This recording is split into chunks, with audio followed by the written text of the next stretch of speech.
Hi guys, in this lesson I'm gonna give you a chord solo on a jazz blues in B flat, and I'm gonna give you some ideas and some exercises to play your own chord solos.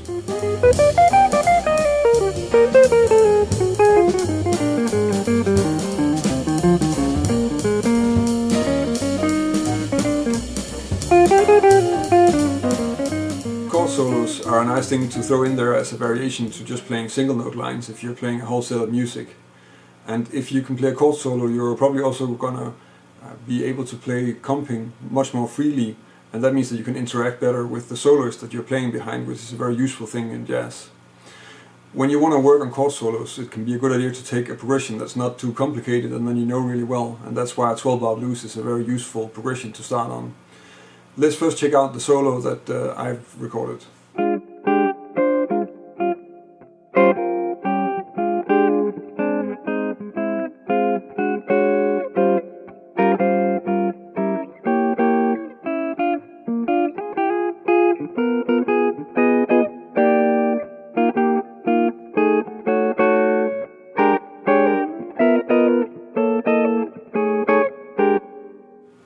So that was the solo that I recorded and transcribed. If you look at what a chord solo really is, it is a simple melody that's harmonized with whatever chords are already in the song. So that means that you have to have basically all the notes of the scale at any point in the song harmonized with the chord that's happening at that point. If you reduce a B flat jazz blues to a simple amount of chords, you're going to end up with B flat, so B flat 7, E flat 7, and C minor 7 and F7.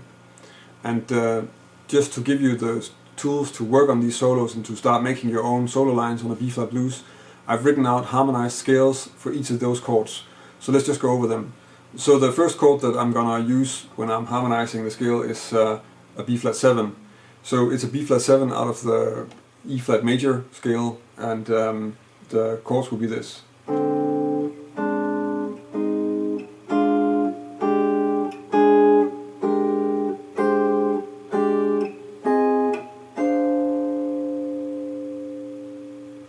And it's all fairly straightforward. I think the only one that's sort of worth talking a bit about is when we get to the E flat, because an E flat doesn't sound really that nice on a B flat 7. So I chose to harmonize that as a B flat 7 sus, so that when I'm playing the fourth degree, the E flat, I'm replacing the third with the E flat, and then we get a sus sound. That happens here, and it happens also in the high version here. So these are all fairly common voicings that you probably know most of, and it's sort of a mix of triads and a mix of drop 2 voicings once I start using the 4-note voicings. The next chord is an E flat 7, and that will be this scale.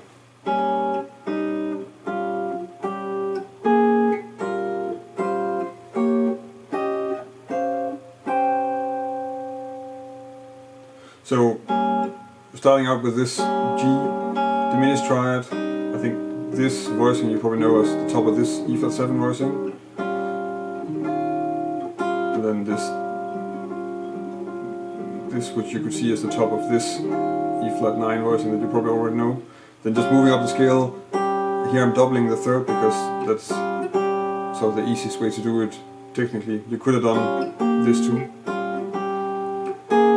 Again, with the fourth degree, I'm making it a sus chord, so this chord, but then without the root. I'm keeping the voicing small, and the reason why I'm doing that is then they're easier to move, and also if you play really big voicings, they tend to sound a little bit heavy, and I don't like that too much. So I kind of want to keep them to 3 and 4 note voicings, and then I stay away from using the 2 lower strings most of the time. That's a little bit of taste thing. I mean, there are people who play more fuller voicings in the chord solos, and you can do that too, and it's easy to work out. In any case, you want to work out your own exercises for this, so you want to find the voicings for each of these scales that fit with how you play, and that's going to be a little bit personal in terms of what your habits are with playing chords. For me, it's really a lot of 3-note and 4-note voicings that works the best. So let's see, so we had that one, and we had the one with the third, and the sus chord, and this G half diminished drop 2 voicing you probably already know as an E flat 7 voicing, and this one which becomes with a 13, another drop 2 voicing, and then this voicing which to me always is going to be the voicing from Wes Montgomery's version of Caravan. I don't really have any other name for it. And then we're back in drop 2 voicings, and then just changing the top note to get a higher note in the melody. For the 2/5 cadence at the end of the blues, I chose to use first normal 2 chord and then an alto dominant, just to also have the alto dominant in this lesson. I think it's an important one to cover because you use it quite often and you need it. You can also use the alto dominant voicings that I'm going over here on the G7 that leads to the 2 chord. But you just need to move everything up 2 frets. Let's first do the C minor chord.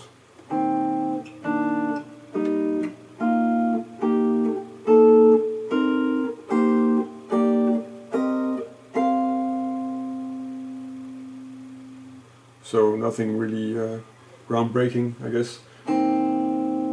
This, I think the one way to look at this voicing is, of course, there's just a root and then 3 and 7 under it.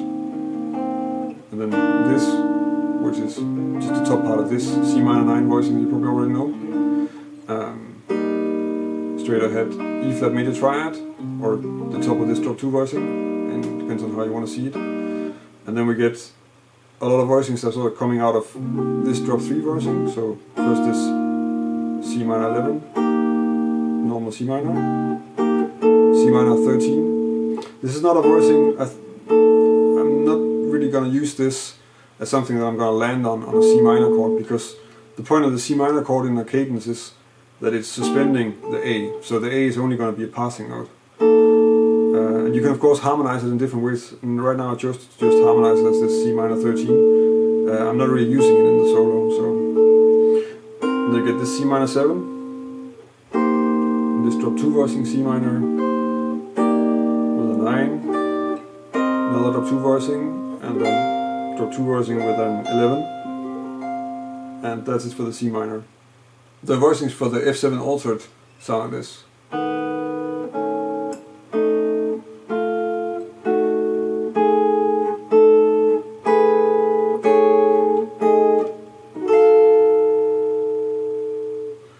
And so we start with this F7 flat 5, F7 flat 13. I think both coming out of this sort of drop 3 voicing that you probably already know.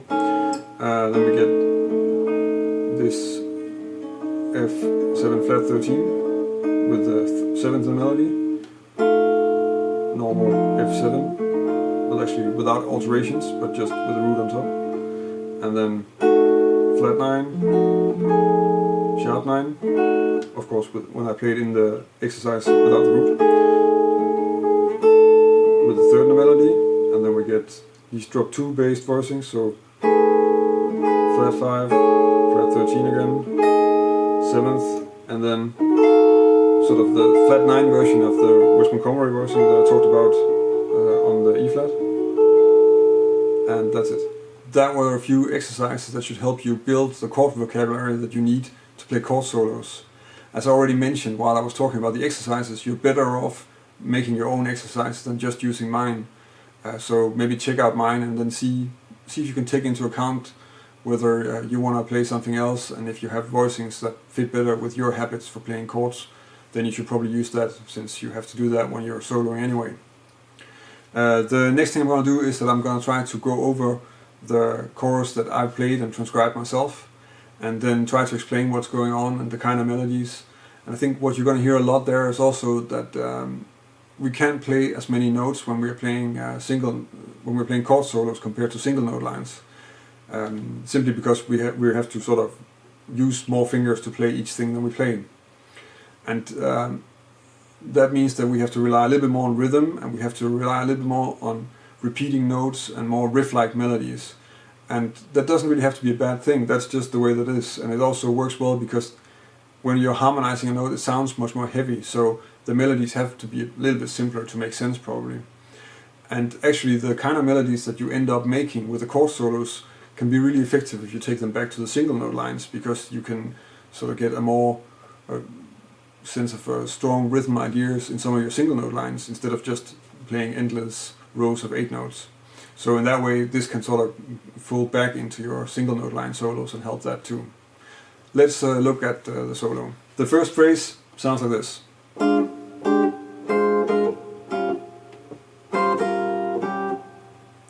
So that's fairly simple.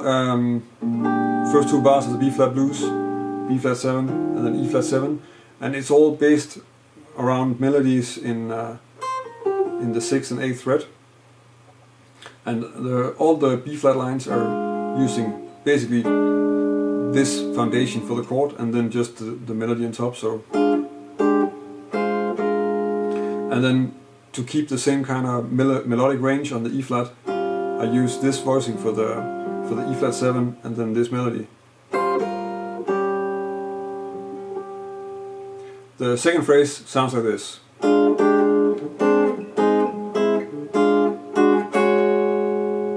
And what I'm doing here is, so the first part of it is basically still coming out of this B flat 7 with the melody on the top strings. So, and I'm doing this pull off from G to F here, and that's a nice way to also just get more notes in there and more movement without having to work really hard. I think some of these sort of more economical approaches to getting more notes are really efficient here and are really useful, because otherwise you have to play really a lot of notes all the time. And the next thing is then that I'm harmonizing this melody, and I'm doing that by starting with this D diminished triad, and then I'm just moving the melody up, and then I'm switching back to the B flat 7 drop 3 voicing, and then this drop 2 voicing. But what I'm having is, so the melody moves on the quarter notes, so like, and then I'm adding this ghost note under it, just to keep the moving, so the movement of the groove there. On the E flat 7 in bar 5, the melody sounds like this.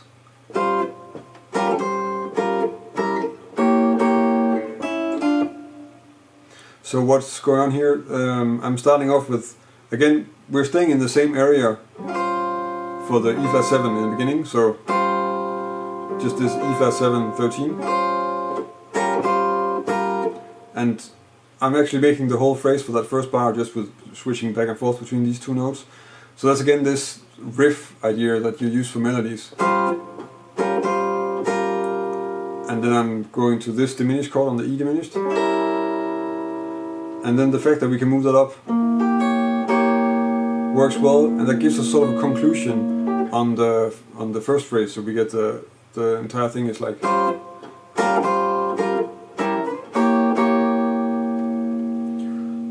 And since we have a diminished chord, we need to resolve it. And the way I do that is actually I'm taking this third down here, which is just a part of the diminished chord, and then resolving that up to the 5th and the 3rd of the B flat. The next line, when we go back to the B flat 7 from the E diminished, is using thirds to harmonize the B flat 7 arpeggio.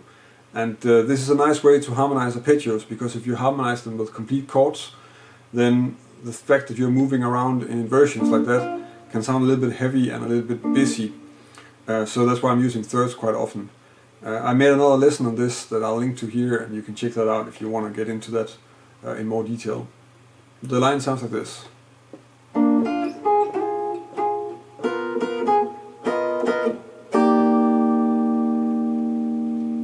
So this is just basically if we have this B flat 7 arpeggio and I play that in thirds, then that's all that's happening. And then I have this quarter note pulse. So on 3 and 4 I'm just sliding up to the last 2 notes of the arpeggio. and this continues really nicely on the G7 altered that follows.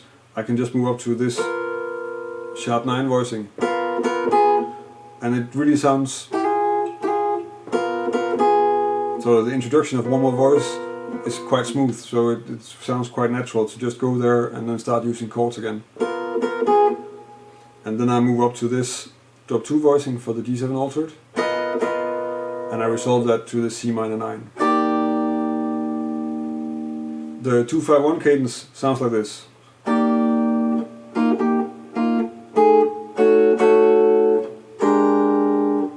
So we're starting on the C minor 9, where we ended from the G7, and then I'm going down to this C minor 11,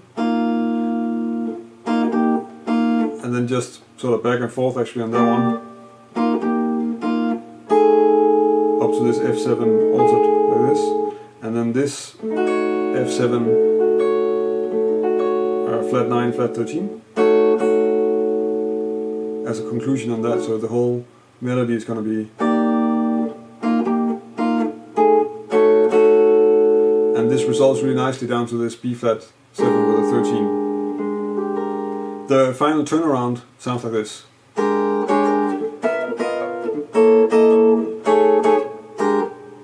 And here I'm using sort of another approach that I actually didn't cover in the exercises, because the turnaround, the way I made the turnaround, I made it into a B flat 7, G7 altered, C13, and then F7 altered, which means that I have basically this stack of fourths moving chromatically. So first it's moving up a minor third and then chromatically down. And then on top of that, the melody that I'm using, and this is a little bit of coincidence that it fits technically, I guess. So what I'm doing is I'm actually playing a blues melody using just really B flat minor pentatonic, and then harmonizing it with these chords.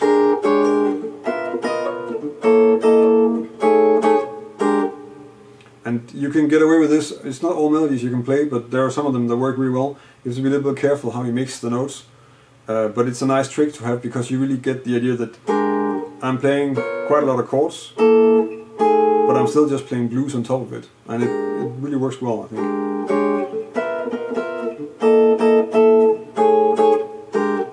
And that's something that's worthwhile checking out, like what kind of melodies can you make on a turnaround like that. That was my solo and a few exercises to help you build a chord vocabulary so that you can start playing chord solos yourself. I hope you can use it to get started. If you want to download a PDF of the examples, then you can go to my website. There's a link in the description, and there you can download a PDF of the examples that I went over here if you want to check it out away from the video. If this is the first time you see one of my videos, you can of course subscribe to my channel. I publish a new lesson every Thursday, and I've been doing this for quite some time, so there should be about 100 different lessons on my YouTube channel, all about jazz guitar and all about improvising and playing chords and stuff like that. So there's a lot of stuff already there. And of course, if you have any ideas for other lessons that I should do, or if you have any questions with this lesson or something like that, you can leave a comment on this video, and you can also connect with me on Facebook or Twitter or Google Plus or Instagram and ask me there. Questions are always welcome, and ideas for topics and feedback is also welcome. It's nice to hear what you guys want to hear stuff about, or if you want to hear something in more detail. If you're on my website for the PDF, you can also subscribe to my newsletter. I send out a newsletter every month, and in there you'll have stuff about if I'm publishing a new lesson in my web store, or if I am playing somewhere, recording, and of course also an overview of the lessons that I've been sending out on YouTube the past month. That's about it for this week. Thank you for watching, and until next week.